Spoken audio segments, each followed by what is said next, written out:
Coccinelle épée, l'histoire de Tiramili, l'oiseau qui ne pouvait pas voler.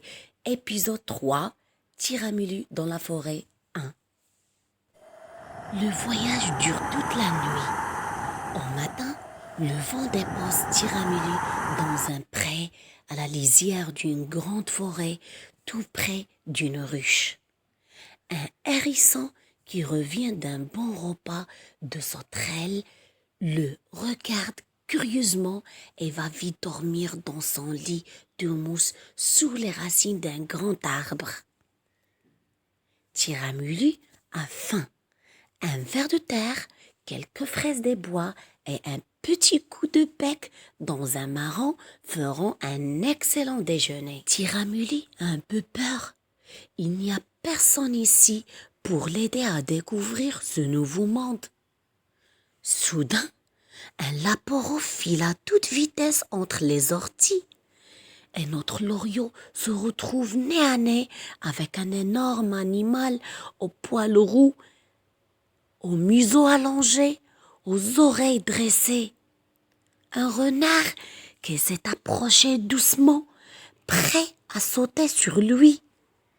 Tiramili fait un petit bond en arrière.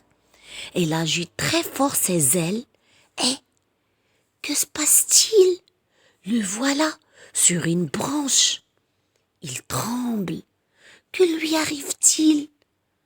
Pour la première fois, il a vraiment volé. Tiramili dans la forêt 1. Le voyage dure toute la nuit. Au matin, le vent dépose Tiramili dans un pré, à la lisière d'une grande forêt, tout près d'une ruche. Un hérisson qui revient d'un bon repas de sauterelle le regarde curieusement et va vite dormir dans son lit de mousse sous les racines d'un grand arbre. Tiramili a faim. Un ver de terre, quelques fraises des bois et un petit coup de bec dans un marron feront un excellent déjeuner. Tiramili a un peu peur. Il n'y a personne ici pour l'aider à découvrir ce nouveau monde. Soudain, un laporo file à toute vitesse entre les orties. Et notre loriot se retrouve nez à nez avec un énorme animal aux poils roux, au museau allongé, aux oreilles dressées.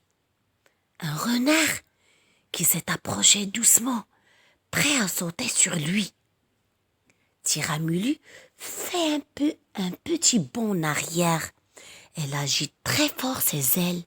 Et que se passe-t-il? Le voilà sur une branche. Il tremble. Que lui arrive-t-il? Pour la première fois, il a vraiment volé.